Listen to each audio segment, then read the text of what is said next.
May the Almighty, the Heavenly God, wrap you in His endless mercy. May He bless the women of this family, my mothers, my sisters, my daughters, with strength, honor, and everlasting love. May every man in this family be guided to protect, respect, and cherish the women around them. May every child grow in wisdom, every elder in peace, and every broken heart be healed. May your homes overflow with blessings, your tables never run empty, and your souls always shine with light. Amen. My beloved family, you are my heartbeat. Every story I tell is not just a story. It is my gift to you, born from love and sacrifice.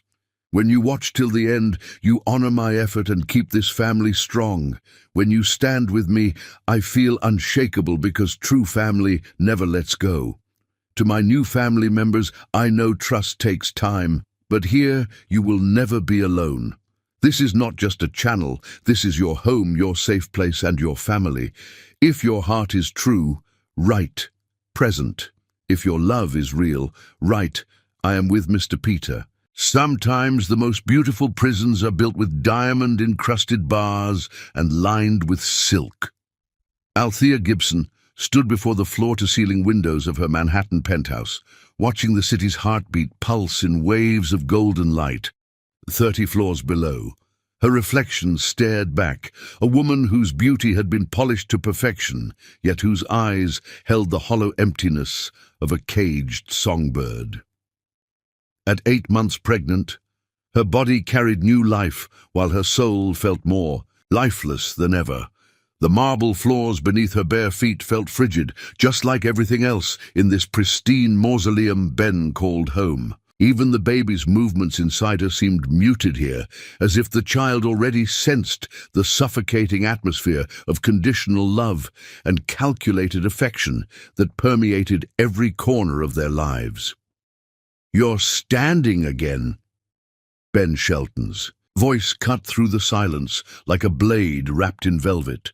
At 35, he possessed the kind of commanding presence that made boardrooms fall silent and subordinates scramble, but tonight his tone carried the particular chill reserved exclusively for his wife.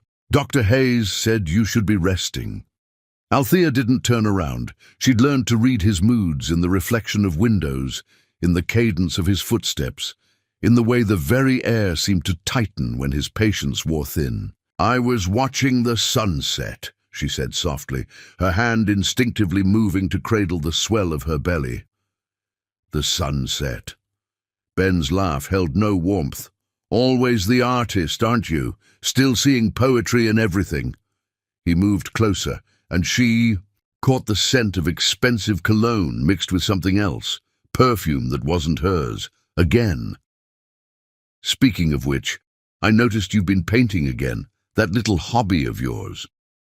The dismissive way he said hobby made her heart clench. Her art had once been her voice, her passion, her purpose. Now it felt like a secret rebellion she practiced in stolen moments when Ben traveled or worked late. "I enjoy it," she replied, her voice carefully neutral. Ben's reflection appeared beside hers in the window, his hand possessively settling on her shoulder. "Well, now that you're carrying my air, perhaps it's time to focus on more important things. The nursery still needs final touches, and Mother wants to review the nanny candidates next week." My heir. Not our child or our baby, but my heir. As if the life growing inside her was already another acquisition in his vast portfolio of possessions. Althea closed her eyes and felt the baby shift, tiny limbs pressing against her ribs as if seeking escape from a world they hadn't even entered yet. "Of course," she murmured, because arguing required energy she no longer possessed, and because the cost of defiance had been made clear in countless small cruelties over the past 3 years of marriage. Ben's grip on her shoulder tightened briefly, not enough to bruise, never enough to leave visible marks, but enough to remind her of the power dynamic that ruled their relationship. "Good girl. Now I have some calls to make. Try to eat something. You look pale." As his footsteps retreated toward his study, Althea finally turned from the window. The penthouse stretched before her like a museum exhibit, everything perfect, everything expensive, everything cold. Modern art that cost more than most people's houses adorned the walls, but none of it spoke to her soul the way a simple sketch of children playing in Harlem once had. She made her way to the small alcove that Ben grudgingly allowed her to use as a studio, though studio was generous for the space that barely accommodated an easel and a modest collection of art supplies. Her latest painting sat half-finished, a storm scene with dark clouds swirling over turbulent waters. She'd been working on it for weeks, adding layers of grey and black that seemed to reflect the tempest brewing in her own heart. As she picked up a brush, footsteps in the hallway made her freeze. But these weren't Ben's confident strides. These were quieter, more careful. A gentle knock on the doorframe made her look up. "Mrs. Shelton?" Tommy Paul stood in the doorway, and for the first time in months, Althea felt the presence of genuine warmth in her sterile world. At 32, he possessed the kind of quiet strength that made people feel safe without feeling intimidated, a rare quality in Ben's circle of aggressive, ambitious men. His brown hair was perpetually neat, his clothes simple but well-fitted, and his hazel eyes held a warmth that seemed almost revolutionary in this frigid penthouse. "I brought you some chamomile tea. My grandmother always said it was good for expectant mothers." Althea blinked in surprise.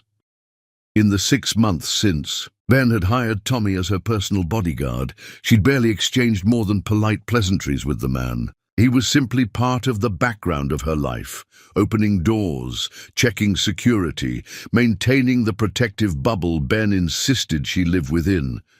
But now, he stood before her holding a delicate china cup that steamed with the gentle fragrance of chamomile and honey.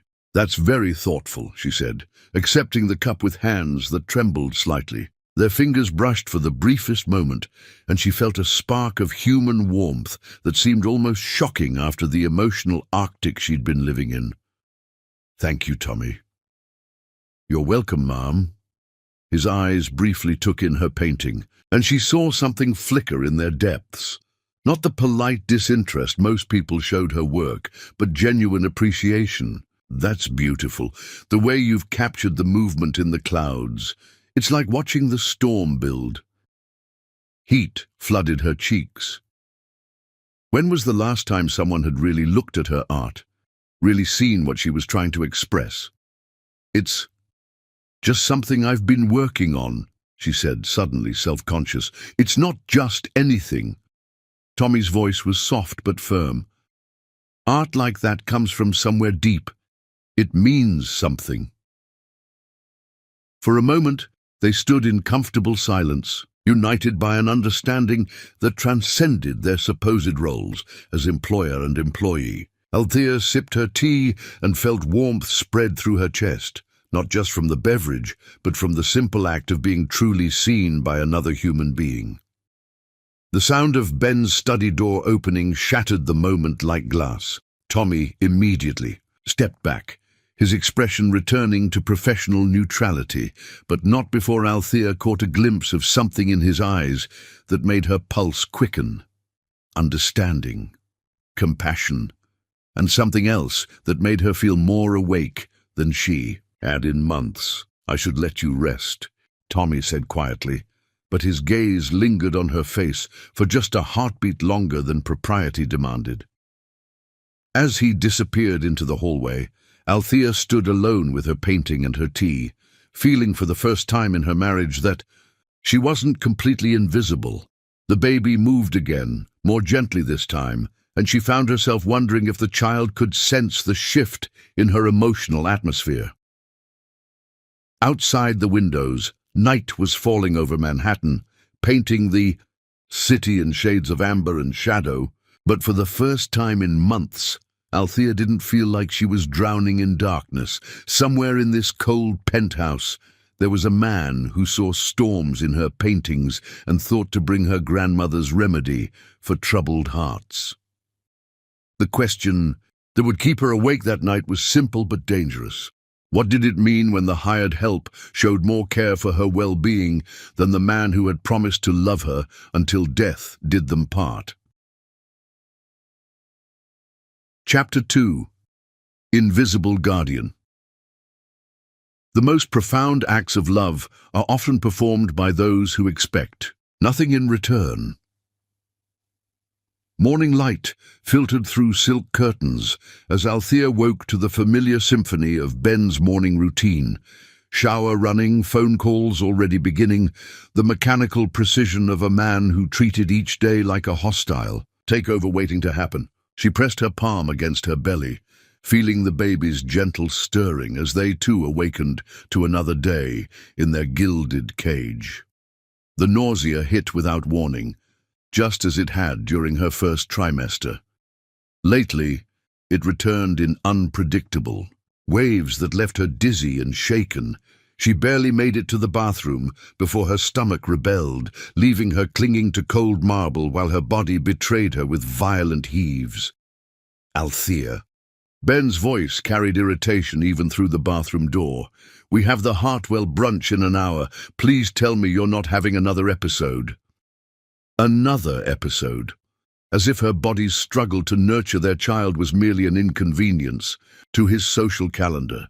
She rinsed her mouth and caught sight of herself in the mirror, pale, exhausted, her usually glowing complexion dulled by stress and sleepless nights. "I'm fine," she called back, the lie bitter on her tongue. "Good. Wear the navy dress, the one that makes you look—" Ben paused, and she could practically hear him calculating the most diplomatic way to say what he really meant. "The one that's most flattering for your condition."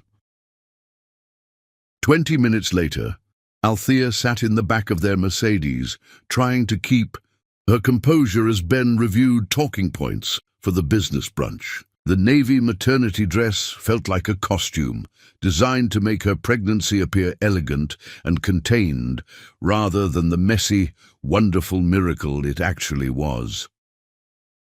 "Remember," Ben was saying, "Harrison Hartwell is considering our bid for the downtown development project. His wife, Margaret, has some very traditional views about family, so let's emphasize the stability of our household. And please try to eat something this time. Your appetite has been concerning lately." Concerning to whom? Althea wondered. Certainly not to the man sitting beside her, whose concern seemed focused entirely on how her pregnancy reflected on his image rather than her actual well-being. The nausea struck again as they pulled up to the Hartwell estate in the Hamptons. This time she couldn't hide it. Her hand flew to her mouth as her stomach lurched violently, and she fumbled for the door handle with panic-stricken desperation. Before Ben could even react, Tommy was there. He appeared at her side of the car so quickly it seemed like magic, opening her door and offering his arm for support as she stumbled out onto the gravel driveway. In his other hand, he held a small glass of what looked like ginger ale with a mint sprig. "Sip this slowly," he said quietly, his voice steady and reassuring. "The ginger will help settle your stomach, and the mint makes it easier to keep down." Althea accepted the glass with trembling hands, too grateful to question how he'd known exactly what she needed or where he'd gotten it. The fizzy liquid worked like a miracle, soothing her rebellious stomach and clearing the fog from her head. "Better?" Tommy asked, and she nodded, surprised to find that she actually was better. "How did you—" she began, but Ben's sharp voice cut through her question. "Are you quite finished?" Ben had emerged from the car, his expression tight with barely controlled annoyance. "The Hartwells are waiting." But as they walked toward the elegant estate, Althea found herself stealing glances at Tommy, who maintained his professional distance, while somehow managing to convey with his presence alone that she was safe, that someone was watching out for her needs, even when her own husband seemed oblivious to them. The brunch was everything she'd come to expect from Ben's business gatherings. Exquisite. Food, polite conversation, and the constant undercurrent of deals being made and alliances being forged. Margaret Hartwell was indeed traditional, spending most of the meal discussing the importance of strong family values, while her own children were conspicuously absent, raised by nannies and boarding schools. "Althea is such a treasure," Margaret was saying, patting Althea's hand with condescending affection, "so quiet and well-behaved. You've chosen well, Ben. A wife should compliment her husband's success, not compete with it." Althea smiled and nodded at the appropriate moments, playing her role as the perfect accessory to Ben's ambition. But when she excused herself to use the restroom, her designer heels proved treacherous on the marble floors. Her balance, already affected by pregnancy, deserted her completely, and she felt herself falling toward the unforgiving stone. Strong arms caught her before impact, steadying her with gentle firmness. Tommy had appeared again, as if he possessed some sixth sense for when she needed help. "Easy," he murmured, his hands supporting her until she found her footing. "These floors are slippery. Would you like me to find you different shoes?" "I'm fine," she started to say, but then noticed that her feet had swollen during the long brunch, making her expensive heels feel like instruments of torture. "Actually, yes, if you don't mind." Within minutes, Tommy had somehow produced a pair of elegant flats in her exact size. As she slipped them on, she looked up at him with curiosity. "How did you know my shoe size?" A slight flush colored his cheeks. "I notice things. It's my job to anticipate what you might need." But Althea sensed there was more to it than professional duty. The way he looked at her, the attentive focus on her comfort, the small kindnesses that went far beyond what Ben required of him. These weren't the actions of a man simply doing his job. On the drive home, Ben was jubilant about securing the Hartwell deal, but Althea found herself thinking about Tommy's quiet competence, his intuitive understanding of her needs. When was the last time Ben had noticed that her shoes were uncomfortable?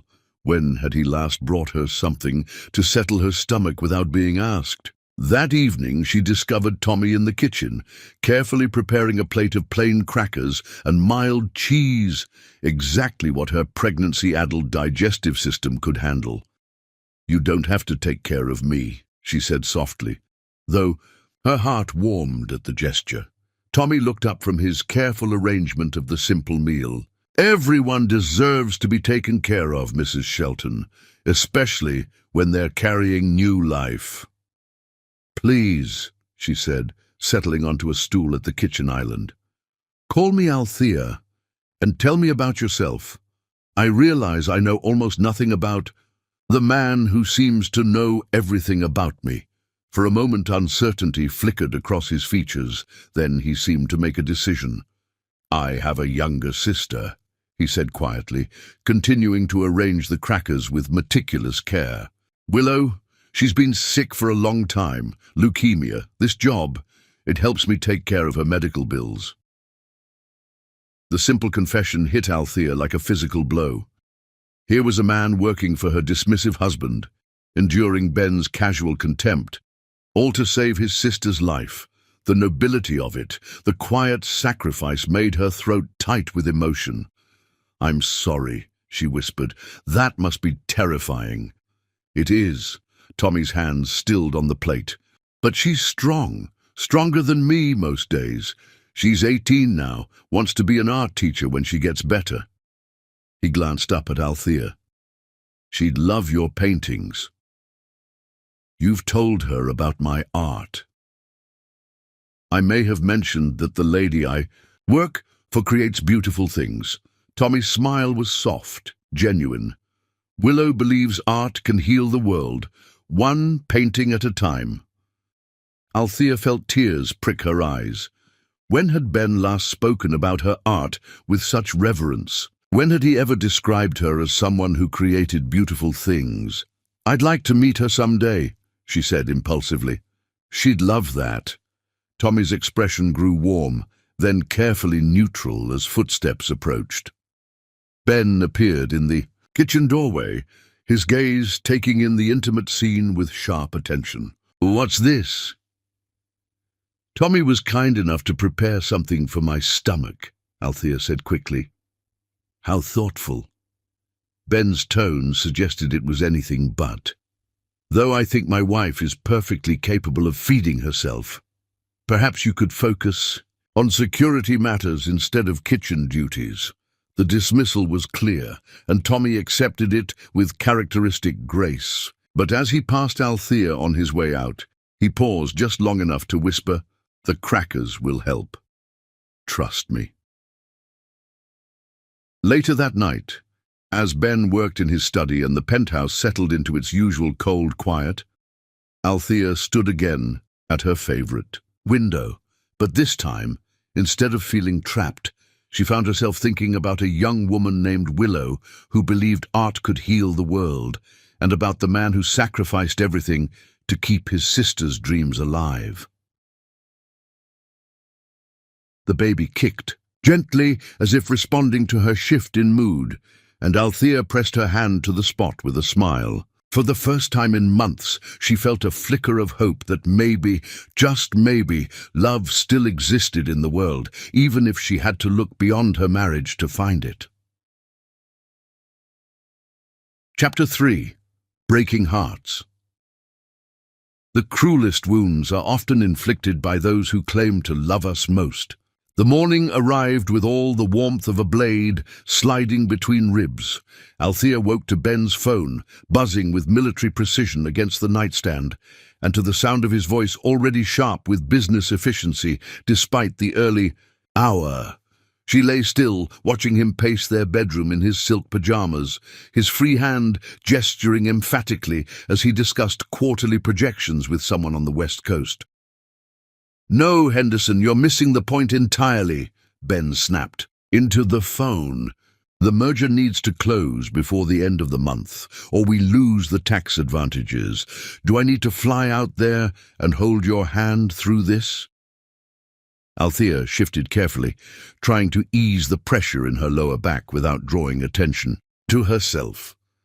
At 8 months pregnant, sleep had become elusive, and mornings felt like emerging from a battle she was slowly losing. The baby seemed to sense her tension, moving restlessly as if sharing her discomfort. "Mother is flying in today," Ben announced without preamble as he ended his call. "She wants to inspect the nursery before the baby arrives. Apparently, she has concerns about our choices." A chill that had nothing to do with the morning air settled over Althea. Juniper Shelton was a woman who could freeze blood with a glance, and who viewed Althea's pregnancy as both a necessary evil and a personal inconvenience. Their previous encounters had left Althea feeling as though she'd been dissected under a microscope and found wanting in every possible way. "Of course," Althea replied carefully. "What time should I expect her?" "Noon," and Althea.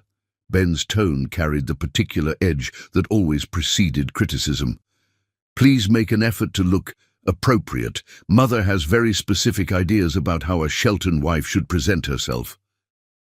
The words hit their mark with surgical precision. Althea had spent 3 years learning to decode Ben's language, understanding that appropriate meant smaller, quieter, less visible. It meant straightening her naturally curly hair until it lay in submission against her scalp, wearing colors that wouldn't draw attention, speaking only when directly addressed. After Ben left for his office, Althea spent an hour preparing for battle. She chose a conservative beige dress that made her feel like wallpaper, but would meet Juniper's approval, twisted her hair into a severe bun that pulled at her temples, and applied makeup with the precision of war paint. The woman in the mirror looked polished and proper and absolutely nothing like the vibrant artist who had once painted murals in Harlem community centers. The memories of those days rushed back unbidden, the smell of acrylic paint in the morning air, the way children's faces lit up when they saw their neighborhood transformed by color and imagination. She remembered painting a garden scene on the wall of the community center, how 5-year-old Marcus had tugged on her paint-stained jeans and asked if she could paint his family into the flowers. She'd spent an extra hour that day, carefully adding small figures among the blooms, a mother, a father, 3 children, and even the family dog, all living forever in a painted paradise where love grew like wildflowers.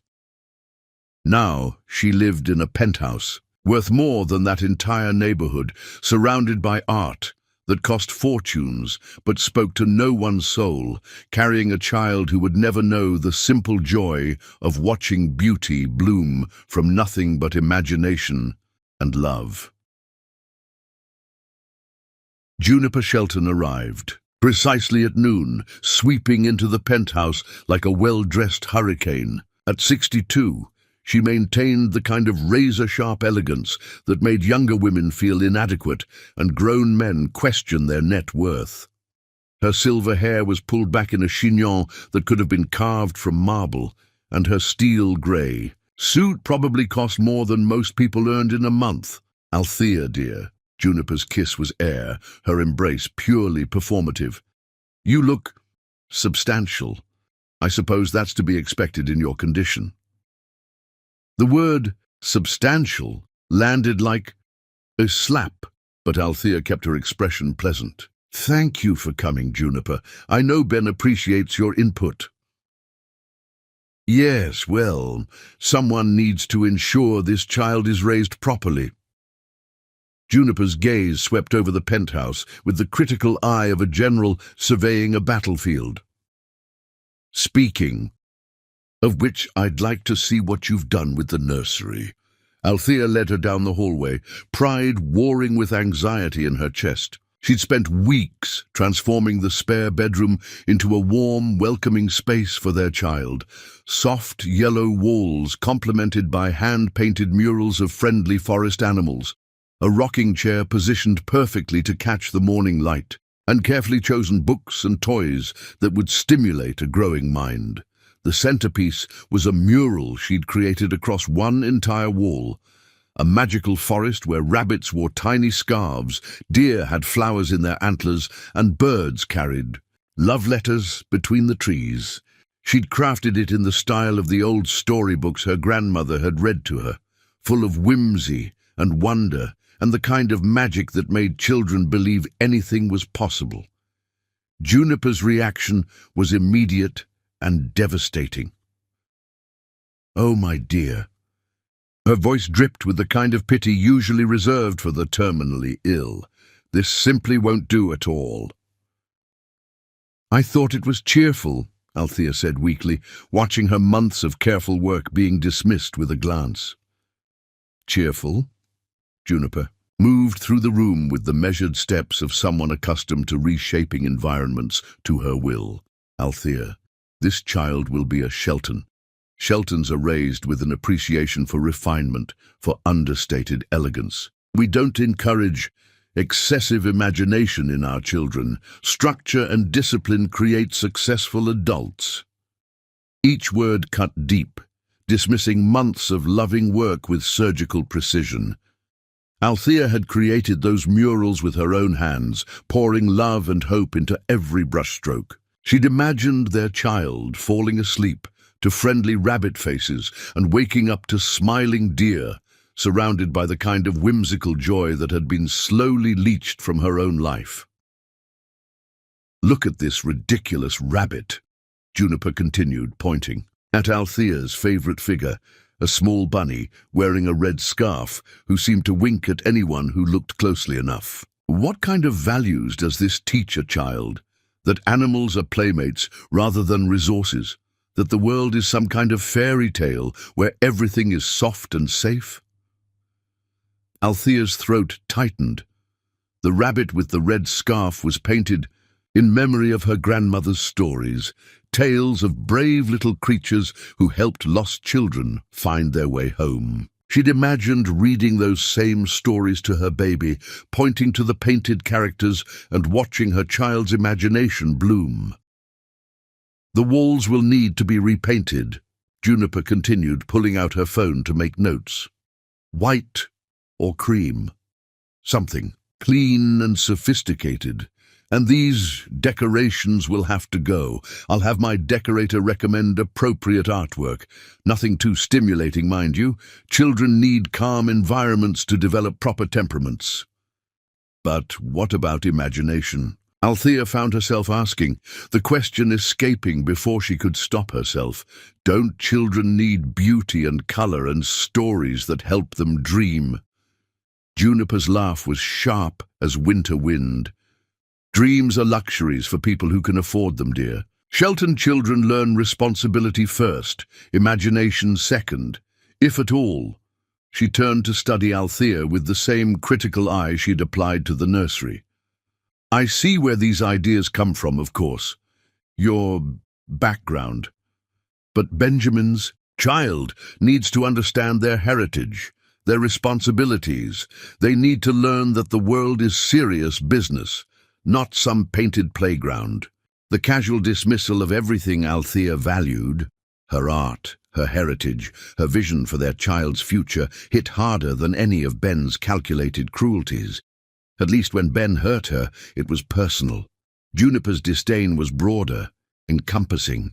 Not just Althea, but everything she represented, everything she'd ever been or hoped to become. Tommy appeared in the doorway, drawn perhaps by some invisible signal of distress. His eyes took in the scene quickly, Juniper cataloguing everything that needed to be corrected, and Althea standing in the ruins of her dreams with tears threatening to spill. Mrs. Shelton. His voice was carefully neutral. I hate to interrupt, but Dr. Hayes called. She'd like to move up your appointment to this afternoon, if possible. It was a lie, a beautiful, merciful lie that offered Althea an escape route. She grabbed it gratefully. Of course. I should go prepare. As she fled the nursery, she heard Juniper's voice trailing behind her. Tommy, isn't it? Please have these walls painted by tomorrow. I'll email you the color specifications. And do see about having this artwork removed professionally. Some of it might be salvageable for a community center or something. The suggestion that her carefully crafted murals might be salvageable for charity was the final insult. Althea made it to her art studio before the tears came. She collapsed into the chair beside her easel, pressing her hands against her belly as sobs shook her body. Everything she'd created for her child, every loving detail, every hopeful brushstroke, dismissed as inadequate, inappropriate, wrong. Mrs. Shelton. Tommy's voice was soft from the doorway. Are you all right? She looked up at him through tear-blurred vision, this man who had lied to rescue her from further humiliation. She hates everything I did for the baby, every single thing. Tommy stepped into the room, closing the door gently behind him. She's wrong. Is she? Althea wiped her cheeks with the back of her hand. Maybe I don't know how to be the kind of mother a Shelton child needs. Maybe I'm just fooling myself thinking I can... Stop. The command in Tommy's voice was gentle but firm. You painted love into that room. Any child would be lucky to grow up surrounded by that kind of care. Ben didn't even defend it, she whispered. When she called it childish and inappropriate, he just agreed, said maybe it was time to think more seriously about the baby's development. Tommy's jaw tightened almost imperceptibly. What do you want for your child? The question caught her off guard. In months of pregnancy, through countless discussions about nursery furniture and nanny candidates and trust funds, no one had ever asked what she actually wanted for her baby. I want them to feel loved, she said simply. I want them to know they're valued for who they are, not what they can become. I want them to see beauty in the world, to believe in magic and possibility and... She trailed off, realizing how naive she sounded. That's not naive, Tommy said, as if reading her thoughts. That's exactly what every child deserves. Something in his voice made her look up sharply. There was pain there, carefully hidden but recognizable to someone who'd learned to mask her own suffering. Tell me about Willow, she said impulsively. Tommy's expression softened. She's everything good I'm not. Optimistic when she should be bitter. Kind when the world has been cruel to her. She still believes people are fundamentally good, despite everything she's seen in hospitals and treatment centers. She sounds wonderful. She is. Tommy moved closer, his voice dropping to barely above a whisper. And she would tell you that. Any child lucky enough to have you as a mother has already won the most important lottery in the world. The sincerity in his voice broke something open in Althea's chest. When had Ben last looked at her the way Tommy was looking at her now? When had her husband last seen value in her kindness, her creativity, her capacity for love? Would you... She hesitated, then forged ahead. Would you help me save one mural before they paint over everything? Tommy's smile was like sunrise after the longest night. What did you have in mind? For the next hour, they worked together to carefully preserve a small section of wall behind the bookshelf, a hidden mural of a garden where painted butterflies danced among flowers that seemed to glow with their own inner light. As they painted, their hands occasionally brushed, sending sparks of awareness through Althea that she tried desperately to ignore. The work felt like rebellion and resurrection combined. Each brushstroke was a quiet act of defiance against the sterile perfection. Juniper demanded, a promise to their child that somewhere in this cold house beauty and love still existed. Tommy proved surprisingly skilled with a paintbrush, his large hands capable of incredibly delicate detail work. "You're good at this," Althea observed, watching him add tiny highlights to a butterfly's wings. "Willow taught me," he admitted. "During her first round of chemo, she was too weak to hold a brush for very long, so I became her hands. She'd describe what she wanted to paint, and I'd try to capture it." The image of Tommy patiently learning to paint so he could help his sick sister create art was almost too beautiful to bear. Althea felt her heart crack open a little more, making room for feelings she'd been trying to deny. "This is our secret," she whispered, as they added the final touches to their hidden masterpiece. "Our secret," Tommy agreed, and the way he said, "ah," made her heart skip dangerously. They were cleaning their brushes when Ben returned home early, his footsteps sharp in the hallway. Tommy immediately stepped back, but not before Ben appeared in the doorway, his eyes taking in the scene. With laser focus. "What's this?" Ben's voice was deceptively calm. "Tommy was helping me save some art supplies," Althea said quickly, "before the nursery renovation." Ben's gaze moved between them, calculating and cold. He noted the paint on their hands, the comfortable way. They stood together, the intimate concentration that had surrounded their shared work. How thoughtful, though I'm sure Tommy has more pressing security matters to attend to than arts and crafts. The dismissal was crystal clear, and Tommy left without another word, but as Ben helped Althea clean up the remaining paint, his grip on her wrist was just a little too tight, his smile just a little too sharp. "Mother is very pleased with the renovation plans," he said conversationally. "She thinks a more sophisticated environment will be much better for our son's development." "What if it's a daughter?" Althea asked before she could stop herself. Ben's laugh held no warmth whatsoever. "It won't be. Shelton men always have sons first. It's tradition." That night, as Ben made love to her with the methodical precision he brought to all his acquisitions, Althea stared at the ceiling and thought about hidden murals and gentle hands and the difference between being possessed and being cherished. The baby moved restlessly inside her, as if sensing her inner turmoil, and she found herself hoping that somehow, someday, her child would know what it felt like to be loved without conditions. In the darkness, she could almost feel Tommy's presence, somewhere in the building, standing guard over her dreams, even as everything else crumbled around her. And in that small comfort, she found the strength to believe that love, real, unconditional, transformative love, still existed in the world, even if she had to hide it behind bookshelves and secret painted gardens. Chapter 4. Storms Gathering. The most dangerous storms are those that build in silence before unleashing their fury.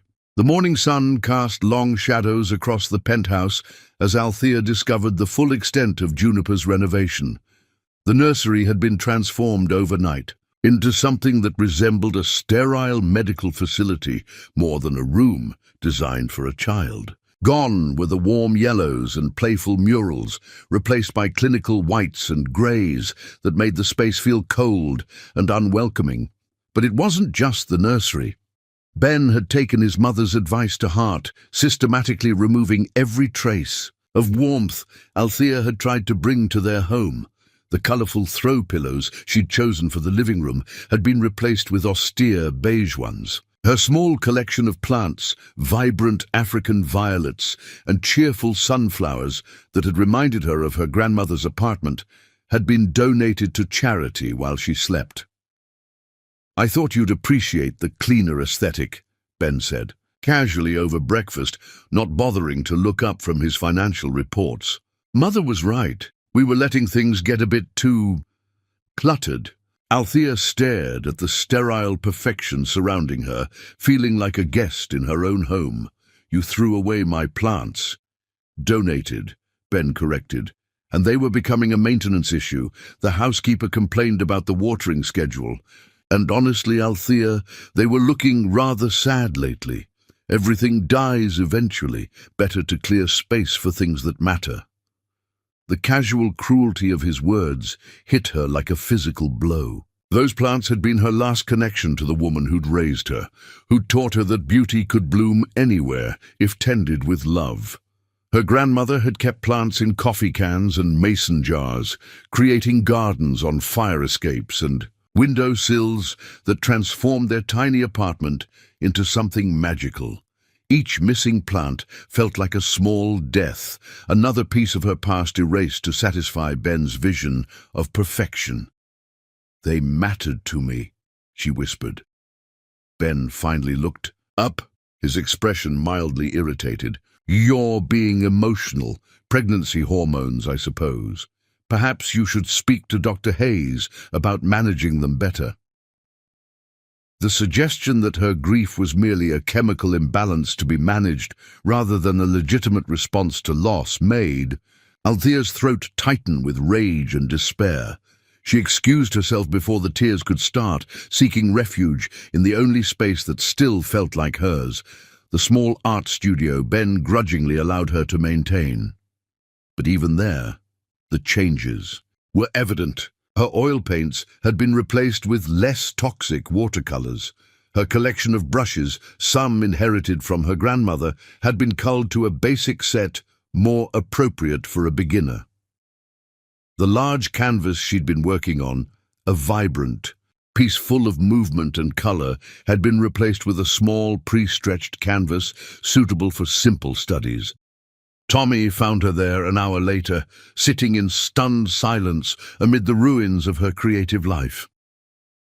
"I brought you some tea," he said softly, setting a steaming cup beside her easel. "Chamomile with honey, the way you like it." The simple kindness broke through her numbness like sunlight through storm clouds. "They're trying to erase me," she said quietly, "piece by piece, until there's nothing left but what they want me to be."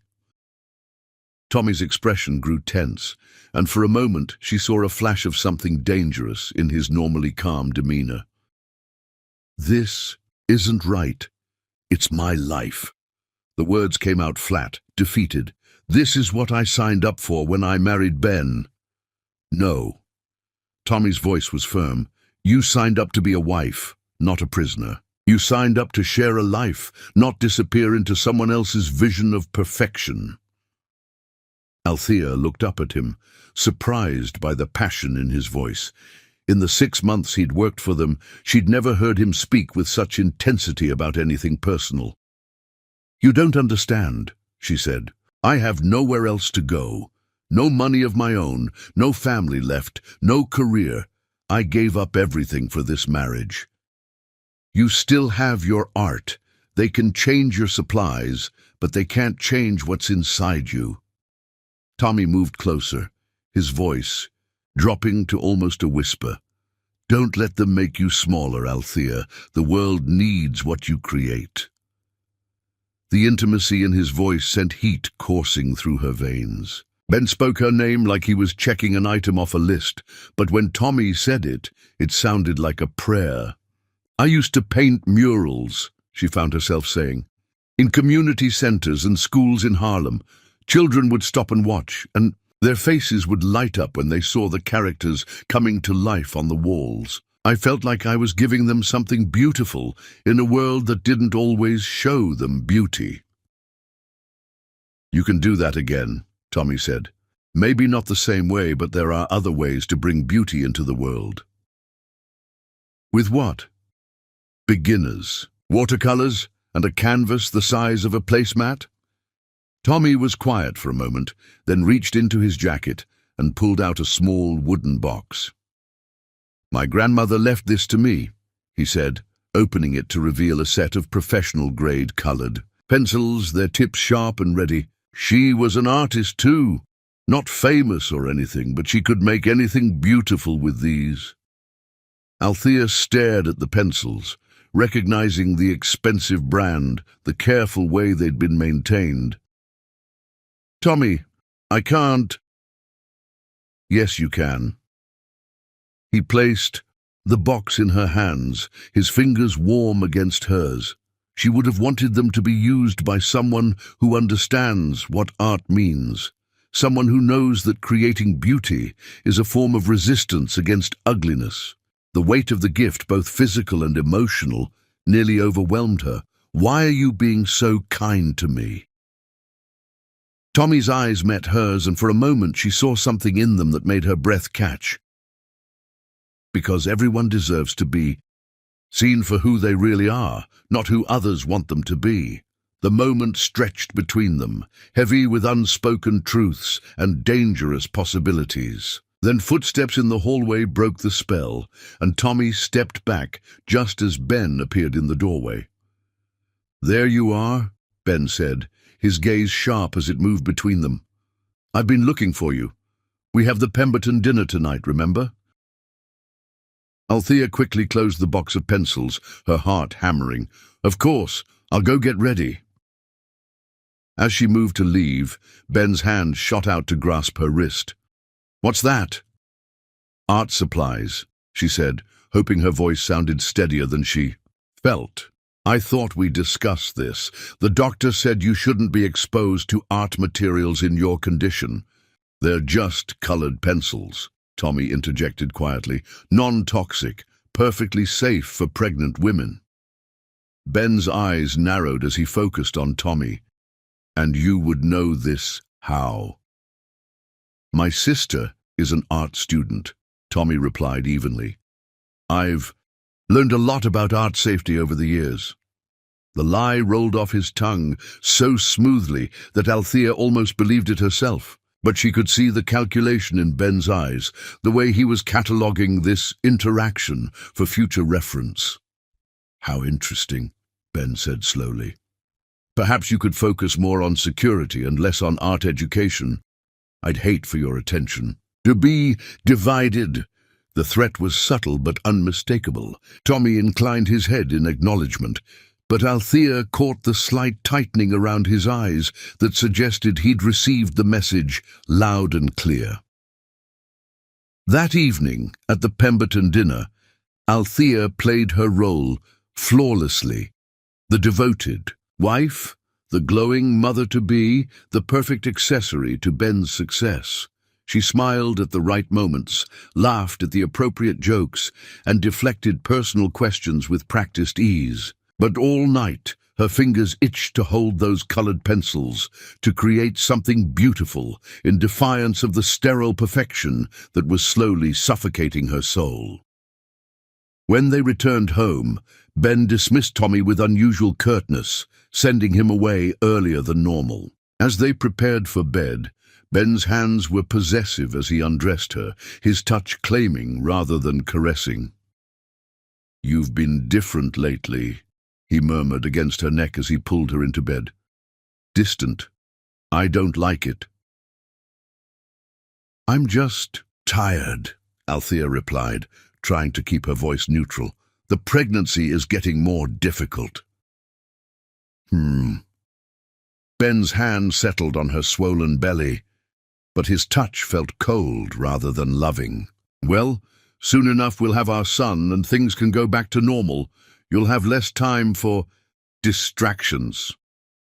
As Ben fell asleep beside her, Althea lay awake thinking about Tommy's grandmother's pencils hidden in her art supplies, about the difference between being touched and being treasured, about the way some storms built slowly before they changed everything in their path. Outside their window, she could see the lights of the city stretching endlessly in all directions, each one representing a life, a dream, a possibility. Somewhere out there, Tommy was probably checking on his sister, or reading, or simply existing in a world where kindness didn't have to be hidden and art wasn't seen as a threat to order.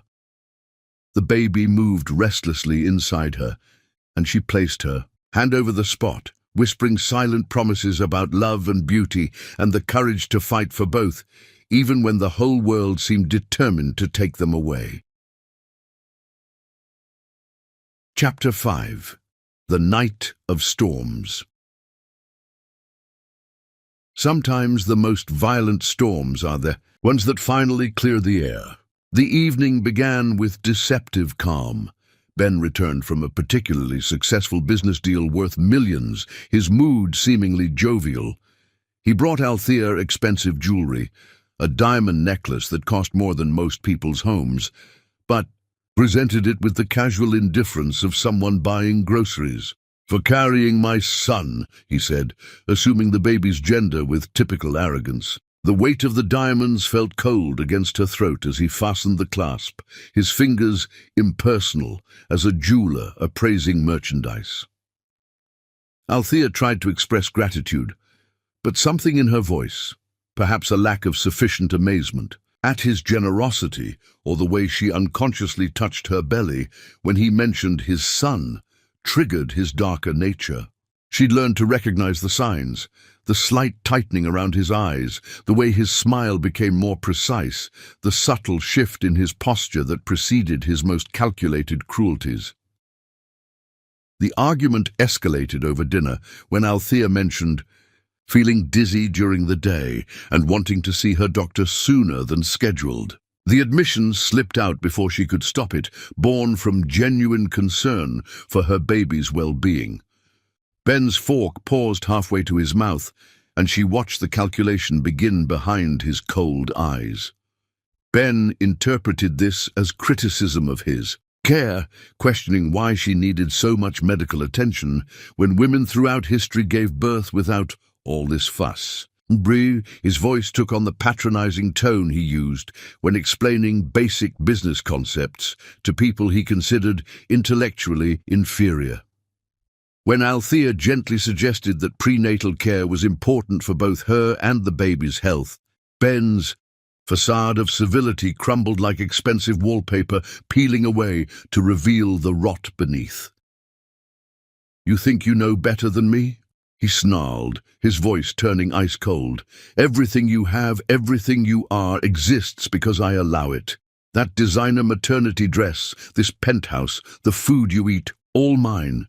You seem to have forgotten that without me you'd still be painting murals in some Harlem community center for pocket change."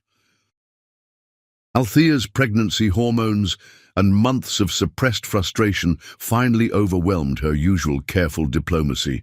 "At least in Harlem, people treated me like a human being instead of a prized possession," she responded, her voice shaking but defiant. The words hung in the air like a thrown gauntlet.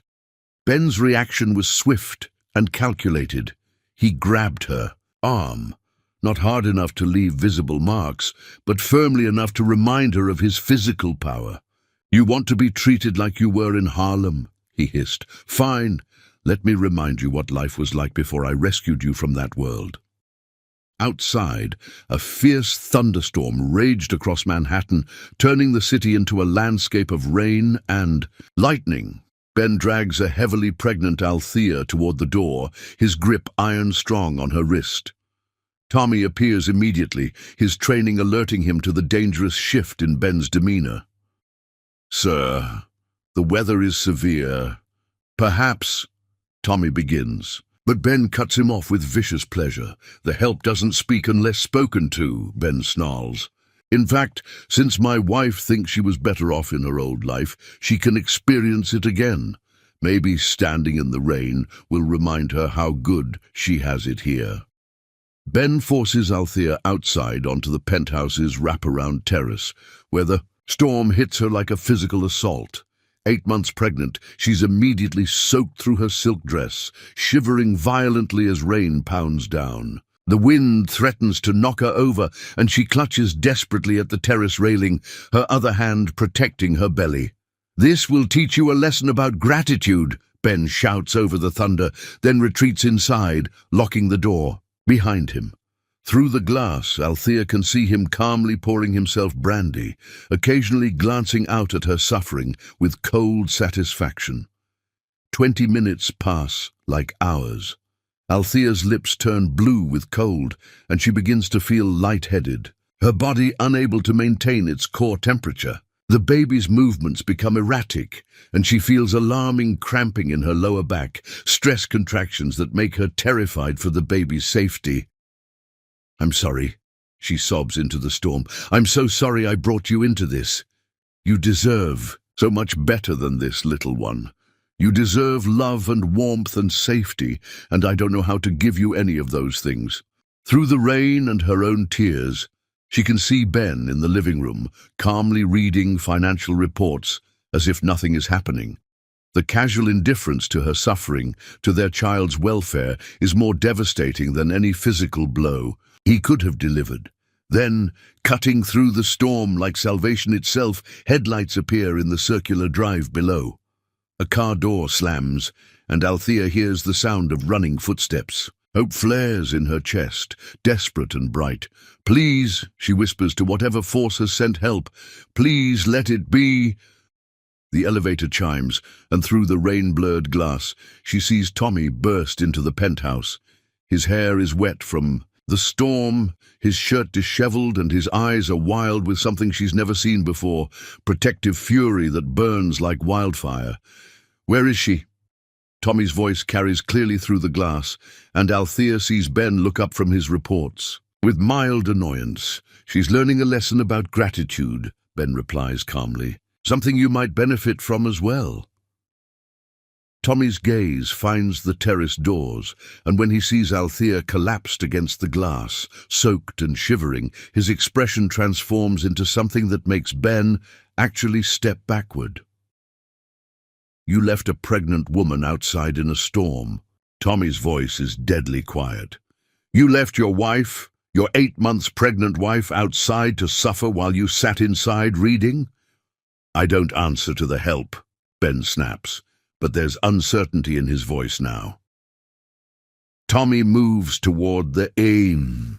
Terrace doors with purpose, and Ben steps into his path. "Stand down," Ben orders. "That's my wife, and I'll handle her as I see fit." "Get out of my way!"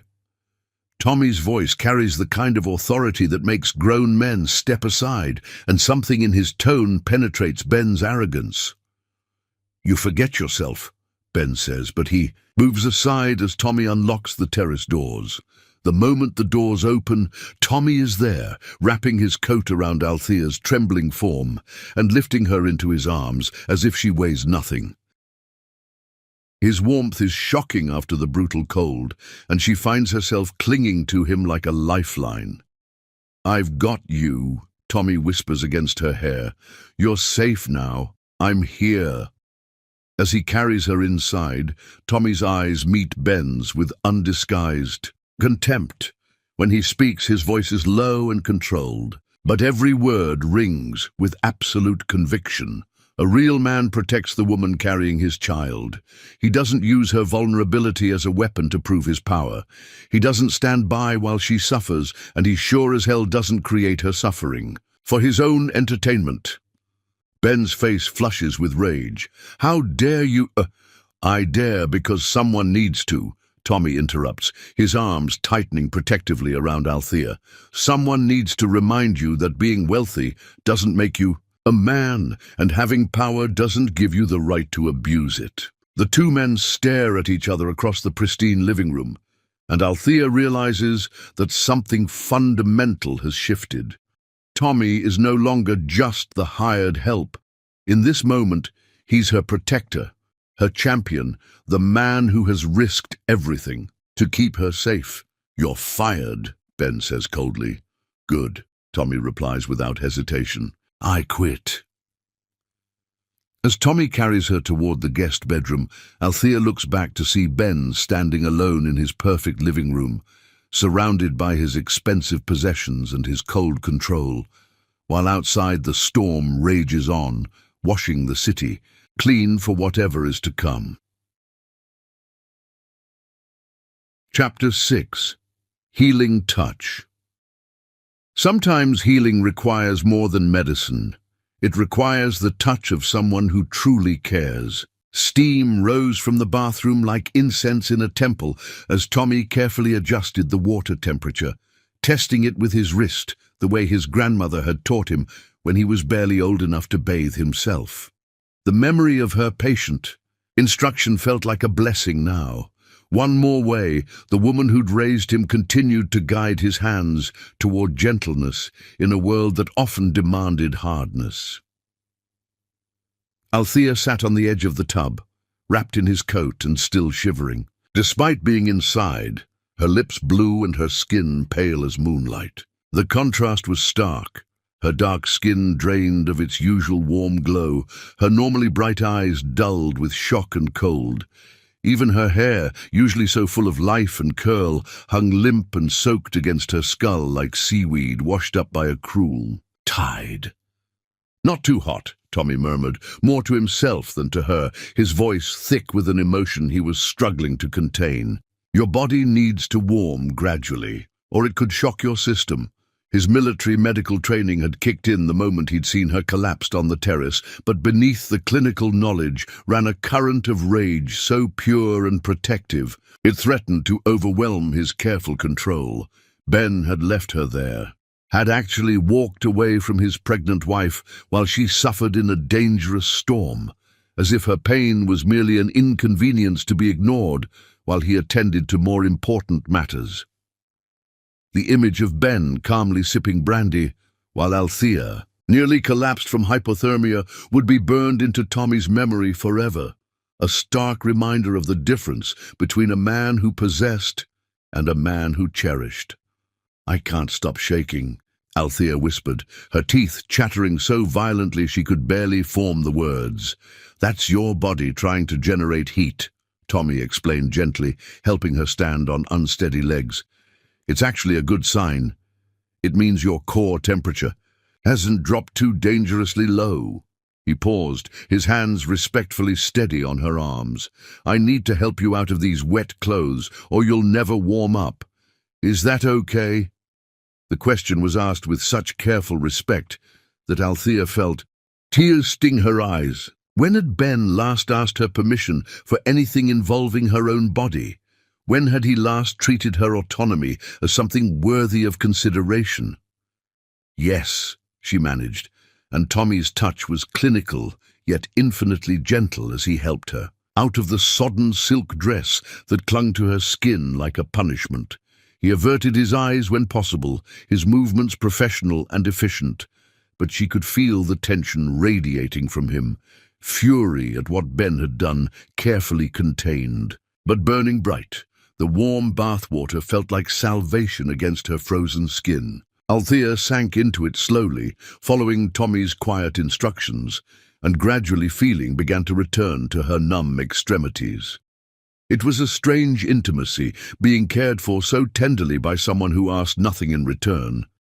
The warmth seeped into her bones like hope itself, and she felt the baby, who had been moving frantically during her ordeal, responding to her stress and fear, begin to settle as her body temperature slowly normalized. Tommy sat on the floor beside the tub, fully clothed and watchful, his back straight with military posture, but his eyes soft with concern. He monitored her breathing, the return of color to her cheeks, the way her shivering gradually subsided. His presence was both professional and deeply personal, ready to call emergency services if her condition worsened, but also simply there, because he couldn't bear to leave her alone after what she'd endured. "The cramping is stopping," Althea whispered after a while, one hand pressed to her belly where stress contractions had been threatening the baby's safety. I think we're both okay." "Thank God," Tommy breathed, his shoulders sagging with relief she hadn't realized he was carrying. For a moment, his careful composure cracked, and she saw the fear he'd been hiding, not just for her, but for the child who had become precious to him, despite having no biological claim to love. "Better?" he asked after a while, and she nodded, surprised to find that she actually was better. "How did you know to come back?" she asked. "You'd already left for the night." Tommy's jaw tightened. "I was halfway home when the storm hit, and something felt wrong. Call it instinct or experience or just—" He paused, searching for words. "I couldn't shake the feeling that you might need help." The simple admission hung between them, heavy with implications neither of them was ready to fully acknowledge. Tommy had risked his job, his sister's medical security, everything that mattered to him, because of a feeling that she might be in danger. "You lost your job because of me," Althea said quietly. "Willow's treatments—" "Don't." Tommy's voice was firm but gentle. "Don't you dare apologize for what he did, and don't worry about Willow. I'll figure something out." But Althea could see the tension in his shoulders, the weight of responsibility he carried for his sister's survival. By protecting her, Tommy had sacrificed his family's security, and the knowledge of that sacrifice made her chest tight with gratitude and guilt. "Stay with me tonight," she said impulsively, then flushed at how the words sounded. "I mean, I don't want to be alone with him. Not tonight." Tommy's expression softened. "Of course. I'll be right outside the door." "No!" Althea's voice was stronger now, warmed by more than just the bath water. "In here. Please. I need to know someone is watching over me, who actually cares whether I live or die." The naked honesty of her words seemed to break something open in Tommy's chest. For a moment, his carefully maintained professional distance wavered, and she saw the man beneath the bodyguard, someone who had been watching her suffer for months, powerless to intervene until tonight. "Althea," he said quietly, her name on his lips like a prayer, like something precious that deserved to be spoken with reverence. "You know I care. More than I should, more than is smart, more than is safe for either of us." The confession settled between them like a bridge spanning an impossible distance.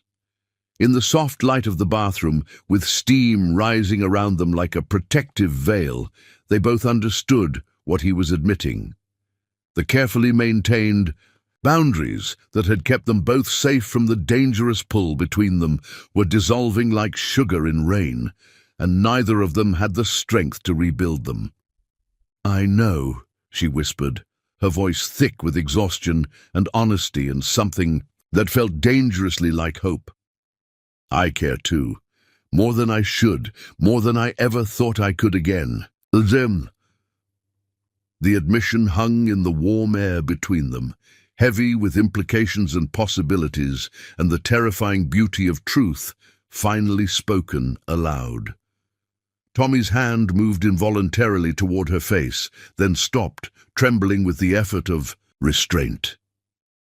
The space between them felt electric, charged with months of suppressed longing and the stark realization that they had crossed a line from which there would be no return. As the water began to cool, Tommy helped her from the tub with the same gentle efficiency, wrapping her in warm towels that he'd heated on the radiator. His touch was reverent, protective, completely different from Ben's possessive handling of her body. "You need to get some rest," Tommy said, but he made no move to leave as Althea settled into the guest room bed, finally warm and dry.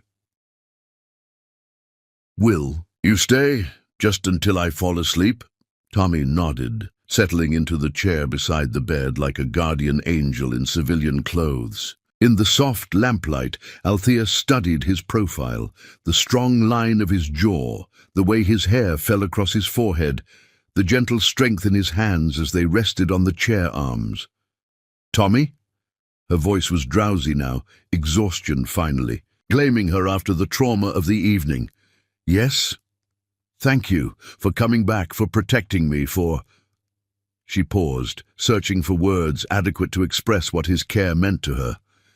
"For seeing me as worth saving." Tommy's eyes met hers in the dim light, and for a moment the careful walls between them dissolved completely. "You're worth everything," he said simply, and the quiet conviction in his voice made her believe, for the first time in years, that maybe she actually was. As sleep finally claimed her, Althea felt safer than she had in months. Outside the guest room, she could hear Ben moving around the penthouse, probably drinking and brooding about the evening's confrontation. But none of that mattered now, because between her and the rest of the world sat a man who had proven that he would risk everything to keep her safe. The baby settled peacefully inside her, as if sensing the shift in their circumstances, and Althea drifted off to the sound of Tommy's steady breathing, the quiet presence of someone who watched over her, not because he was paid to, but because she mattered to him.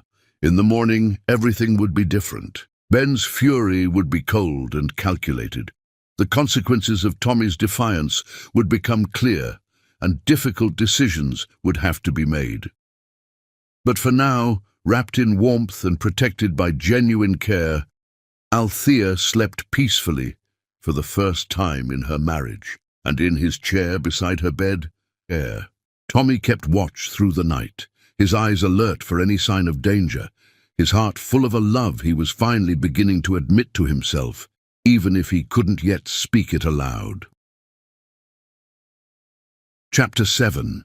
New Life, New Love. Sometimes life enters the world exactly when hope seems lost, bringing light to the darkest moments. The contractions began at dawn, gentle at first, so subtle that Althea initially mistook them for the lingering effects of the previous night's trauma. She lay in the guest room bed, watching pale morning light filter through silk curtains, and tried to convince herself that the tightening sensation across her belly was merely stress, exhaustion, anything but what her instincts told her it actually was. Tommy had remained vigilant throughout the night, dozing fitfully in the chair beside her bed. His presence had been a constant comfort, a gentle barrier between her and the cold reality of her marriage. Now, as consciousness fully returned, she found him already awake, his hazel eyes alert and concerned as he studied her face. "How do you feel?" he asked quietly, his voice still rough with sleep. "Different," Althea admitted, then gasped as another contraction gripped her, stronger this time, impossible to ignore. "Tommy, I think—" "The baby," he finished, instantly alert. "How far apart are they?" As if summoned by their conversation, another wave of tightening pain rolled across her abdomen, and Althea gripped the bedsheets with white-knuckled intensity. "I don't know. Maybe 10 minutes. Tommy, it's too early. I'm only 8 months. "Stress can trigger early labor," Tommy said, his voice steady despite the worry in his eyes. "And last night was about as stressful as it gets." He was already reaching for his phone. "I'm calling Dr. Hayes. But before he could dial, Ben's voice cut through the morning quiet like a blade. "What's all this noise?" Ben stood in the doorway, impeccably dressed despite the early hour, his expression coldly irritated. He'd clearly spent the night in his study, probably drinking and plotting revenge for Tommy's insubordination. "Some of us have important meetings this morning." "Althea's in labor," Tommy said without looking up from his phone. Ben's expression shifted from irritation to calculation. "Labor? But she's not due for another month."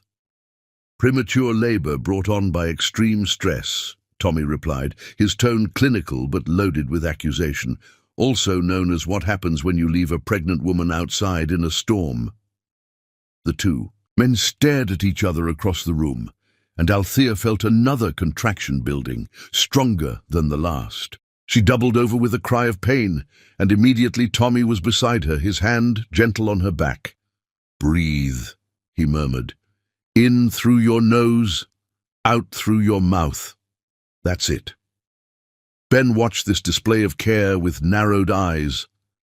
"I suppose you think you're some kind of medical expert now?" "Combat medic training," Tommy replied shortly. "I've delivered babies in worse conditions than this."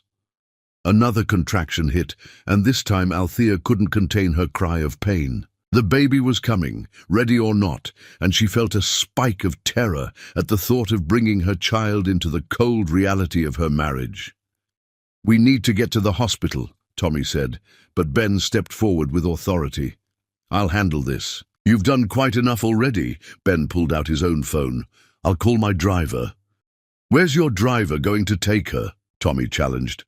"You fired me, remember? I'm not your employee anymore, which means I don't take orders from you." The standoff might have continued indefinitely if Althea hadn't been seized by another contraction, this one so intense it left her gasping and trembling. Both men immediately focused on her, their conflict temporarily forgotten in the face of her obvious distress.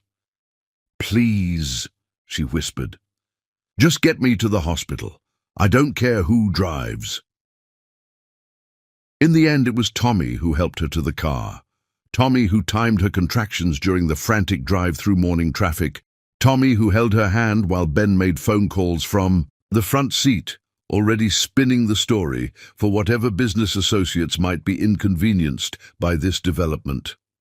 At Mount Sinai, Dr. Hayes was waiting with a wheelchair and a team of nurses who immediately swept Althea into the controlled chaos of labor and delivery. The next several hours passed in a blur of medical efficiency, pain that came in waves like an ocean tide, and the surreal sense that her life was changing irrevocably with each passing moment.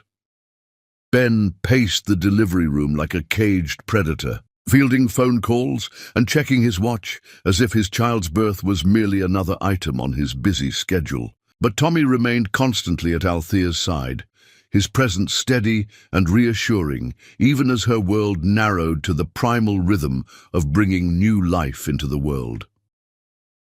The labor was complicated by the baby's premature status. Dr. Hayes monitored everything closely, her experienced hands guiding Althea through each contraction, while a neonatal team stood ready in case the baby needed immediate intervention. The uncertainty was terrifying. At 32 weeks, the baby's lungs might not be fully developed, requiring weeks in the NICU. Each contraction brought a mixture of anticipation and fear, the knowledge that they were racing against time to bring this child safely into the world. Between contractions, Althea could hear the stark contrast in the room's atmosphere. Ben paced near the window, his phone constantly buzzing with what he deemed more pressing matters than his child's birth. "Yes, I understand the Tokyo markets are opening," he said in a hushed but irritated tone. "But surely Henderson can handle the preliminary negotiations without me micromanaging every detail." Meanwhile, Tommy remained a constant calming presence at her bedside. During the worst contractions, when pain threatened to overwhelm her completely, he would lean close and whisper encouragement. "You're bringing life into the world," he murmured during one particularly intense moment. "There's nothing more powerful than what you're doing right now." His words anchored her when the pain made her feel like she was drowning, reminding her that this agony had purpose, that every surge of pain brought their child closer to safety. "You're doing beautifully," Tommy murmured during a brief respite between contractions. "So strong, so brave." "I'm scared," Althea confessed, gripping his hand with desperate intensity. "What if something's wrong? What if the baby isn't okay because of last night?" "Hey," Tommy's voice was infinitely gentle. "Look at me. The monitors all look good. Dr. Hayes says everything is progressing normally for a premature birth. This baby is going to be fine." Ben chose that moment to snap his phone shut with visible frustration. "The Pemberton deal is falling apart because I can't be in the office today. This is incredibly inconvenient timing." The casual selfishness of the comment hit Althea like a physical blow.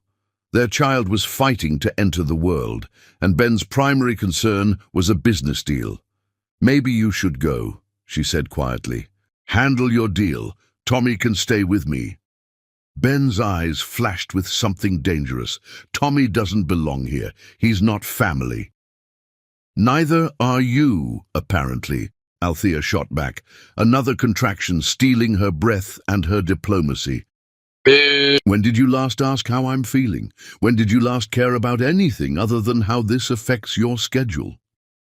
The accusation hung in the sterile air like a challenge, and for a moment Ben looked genuinely shocked.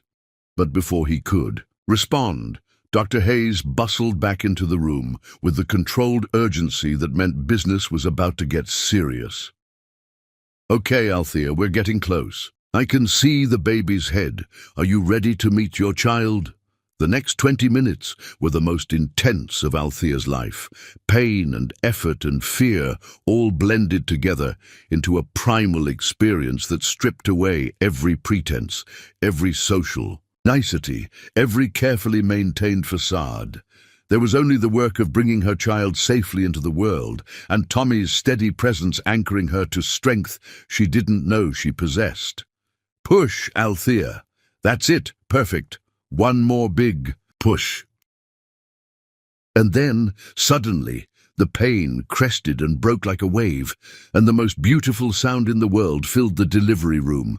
A baby's first indignant cry, healthy and strong and absolutely furious about being evicted from the warm darkness of the womb. The sound pierced through every other noise in the room, cutting through Ben's phone conversation and the medical equipment's beeping to announce that a new soul had entered the world. "It's a girl," Dr. Hayes announced, lifting a tiny, precious person into the bright lights of the delivery room. A beautiful, healthy daughter. Despite arriving 5 weeks early, the baby was clearly a fighter. Her cry was remarkably strong for a premature infant, her tiny fists waving with determination that spoke of an indomitable spirit. The neonatal team quickly assessed her breathing and vital signs, their relief evident as they confirmed that while she would need monitoring, her lungs had developed enough to avoid immediate intubation.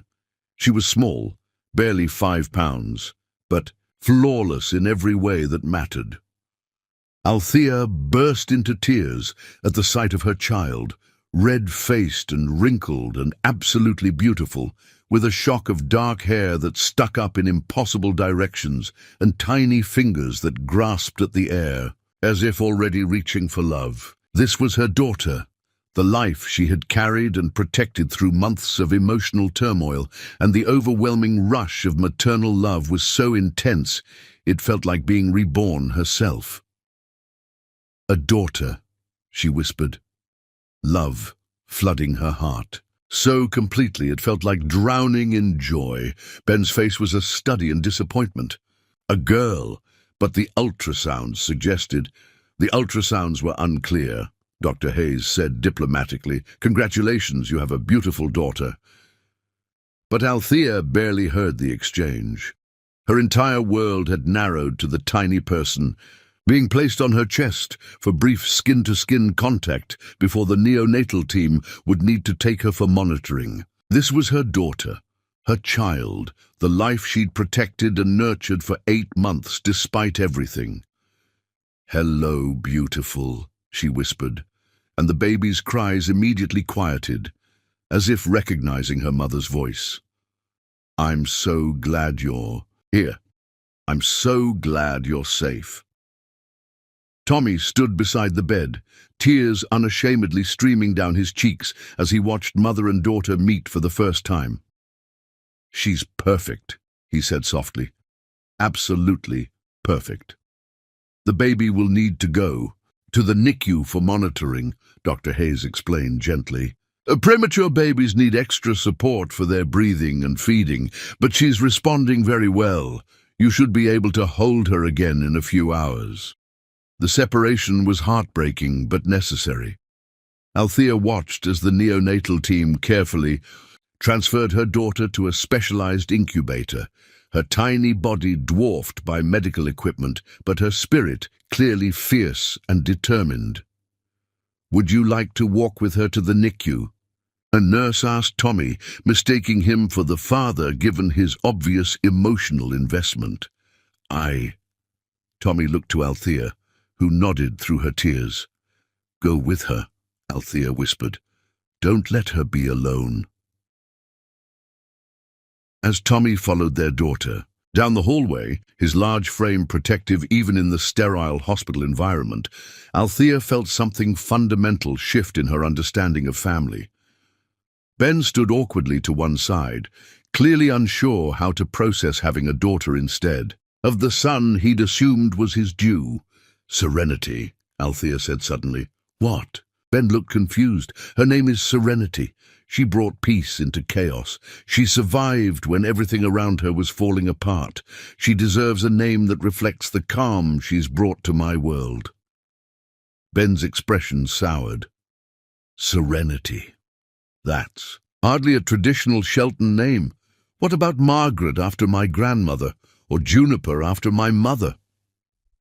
"Serenity," Althea repeated, her voice stronger now despite her exhaustion. "Serenity Gibson Shelton." The inclusion of her own family name was a small act of rebellion, but it felt monumentally important. This child would carry forward the legacy of strength and creativity that Althea's grandmother had instilled in her, not just the cold privilege of the Shelton dynasty. When Tommy returned from the NICU, his eyes were bright with wonder. "She's incredible," he reported, already trying to pull out her monitors. "The nurses say she's one of the most alert premature babies they've seen. Like her mother," he added softly, and the way he said it made Althea's heart skip dangerously. Over the next several days, as Serenity fought to grow stronger in the NICU, a new rhythm developed. Ben visited briefly each day, staying long, enough to fulfill his paternal obligations before returning to work. But Tommy was a constant presence, learning to help with feeding tubes and monitor readings, spending hours talking to Serenity through the incubator walls. "Babies need to hear voices," he explained when Althea found him reading a newspaper article to their sleeping daughter. "It helps their brain development." Watching him gentle their tiny daughter with such careful devotion, seeing the love that radiated from him for a child that wasn't even biologically his, Althea felt her heart crack open in ways she'd never imagined possible. This was what family looked like, not the cold transaction of Ben's conception of marriage, but this warm, devoted care that asked for nothing and gave everything. After 2 weeks in the NICU, Serenity was finally strong enough to come home. As Althea held her daughter for the first time without wires and monitors, feeling the perfect weight of new life in her arms, she looked up to find Tommy watching them with an expression of such pure love that it took her breath away. "Ready to start our new life, little one?" she whispered to Serenity, and though she was speaking to her daughter, her eyes were on Tommy, the man who had already become the most important part of their future, even if they hadn't yet found the courage. to name what was growing between them. Outside the hospital window, winter was giving way to spring, and everything in the world felt possible. Chapter 8. Found Family. The most beautiful families are often the ones that form in the spaces between heartbreak and hope. At 6 weeks old, motherhood had taught Althea that love could multiply, infinitely without ever diminishing. Every morning she woke to Serenity's soft breathing against her chest, feeling more complete than she had in years, despite the bone-deep exhaustion that came with caring for a former NICU baby. Serenity had thrived beyond all expectations after coming home, her tiny lungs growing stronger daily, her alert dark eyes already tracking movement and light with curious intelligence. Ben had returned to his normal routine within days of Serenity's homecoming, treating his daughter's presence like a minor inconvenience that had disrupted his schedule rather than a life-changing miracle. He'd hired a night nurse, Mrs. Patterson, ostensibly to help Althea recover, but actually to minimize the impact of infant care on his own sleep. The older woman was efficient and kind, but Althea found herself reluctant to hand over too much responsibility for her daughter's care. Tommy, meanwhile, had become an unexpected constant in their lives. Despite Ben's furious dismissal, he returned each morning with quiet determination, claiming he needed to collect his personal belongings from the security office. The process seemed to require several hours daily and always coincided with Serenity's busiest periods when Althea most needed an extra pair of competent hands. "She's growing so fast," Tommy murmured on a particularly peaceful afternoon, watching Serenity sleep in the portable bassinet Althea had moved to the sunroom. "Look at those eyelashes. She's going to be heartbreaker." Althea smiled, adjusting the soft pink blanket that had been a gift from Tommy's sister Willow, hand-knitted during her recent hospital stay, and sent with a note about welcoming baby Serenity into the family of people who believe in beautiful things. "Gee. She likes you," Althea observed, noting how peacefully Serenity slept when Tommy was nearby. "She settles faster when you're here." "Babies are smart," Tommy replied. "They know who they can trust." The simple observation carried layers of meaning that neither of them was quite ready to fully explore. But Althea felt the truth of it in her bones. Serenity did seem calmer in Tommy's presence, as if sensing the same protective strength that had made Althea feel safe during the worst moments of her marriage. Ben chose that moment to stride into the sunroom, his phone pressed to his ear and his expression tight with business frustration. "No, Henderson, you're still missing the point.